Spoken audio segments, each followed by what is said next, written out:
Would you watch a show where a billionaire CEO has to go an entire month on their lowest paid employee's salary, without access to any other resources than that of the employee? What do you think would happen? It is a mix. Day to day you can realistically only spend 5 to 10 out of pocket that even a minimum wage worker can deal with. But pro-rate in the monthly costs, and it gets crazy. In my area, a one-bedroom in a bad area is still $1,200 per month, or about $40 a day. Transit for most people will be at least $5, and that is cost of mass transit to and from work, more if you drive, car, insurance, upkeep, gas. Not having a car is not always an option. On 40 hours at $10 an hour, you are bringing in about $1,200 a month. You lose some of that to taxes, but let's be nice and say you get it all. You already cannot afford a studio apartment, so you need a roommate. So you have to hopefully find someone sane, but that is not a given. So basically, on your own, on a full-time minimum wage job, you basically are eating garbage to just not be hungry. Living with 2 to 3 roommates with the same problems you have, and will have no ability to save enough to ever make a difference. $500 is huge savings over a whole year for you, and that is not life-changing at all. It would be better if they had to live with their lowest salaried employee for a month or two, IMO. In their house, dinner with the family, travel to and from work together, same lunch, kids with homework, the works. Building that relation would IMO do much more for this problem than just experiencing below your normal standard of living before returning to it. You're more likely to feel empathy for a family you know, and much less likely to forget them. Anything else would just be another show about wealthy people having a fun adventure to talk about at cocktail parties. I doubt a month is enough to really feel the effect. And a camera team changes everything. I won't trust doing business with a random nobody, but a guy in suit with a whole production team following him. That's a different story.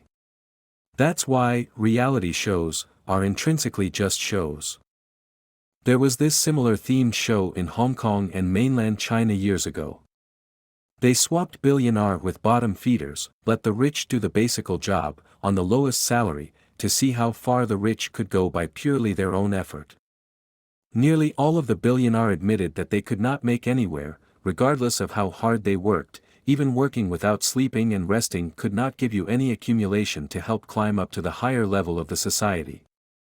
There was only despair, an admission that the divide between the poor and the rich is already a deep valley and mere personal effort makes little sense. It stirred big debate among the society back then, and I think that was part of the reasons the show got cancelled.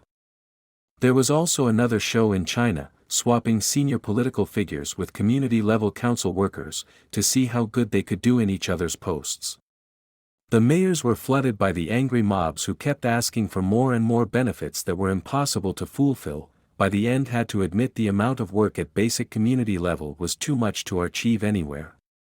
The show also got cancelled quite soon after a few episodes. It's more than just the money. It's the lack of security these people endure. Not knowing if you'll lose your job tomorrow and having no savings. Being kicked out of your home. An unexpected bill you can't afford, which may lead to increasing debt. Putting these rich people in a poor lifestyle for a month isn't enough.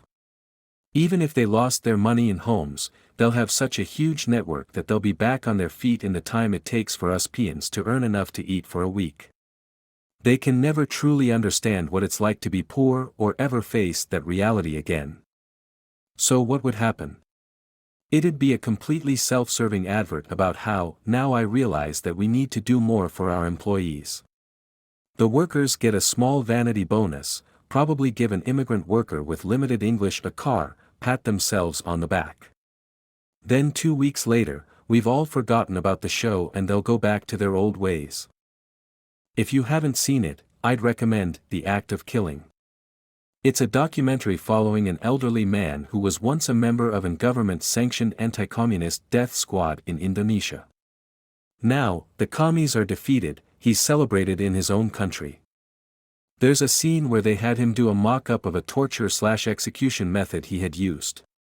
He asked production to hold because he found it traumatic. In a very raw moment, he asks the question, "Is this what my victims were feeling in their last moments?" The producer responds, "No, what your victims were feeling was much worse, because you were able to ask us to stop, and they knew there was no escape." You can see in a couple of seconds it changes the guy's whole worldview.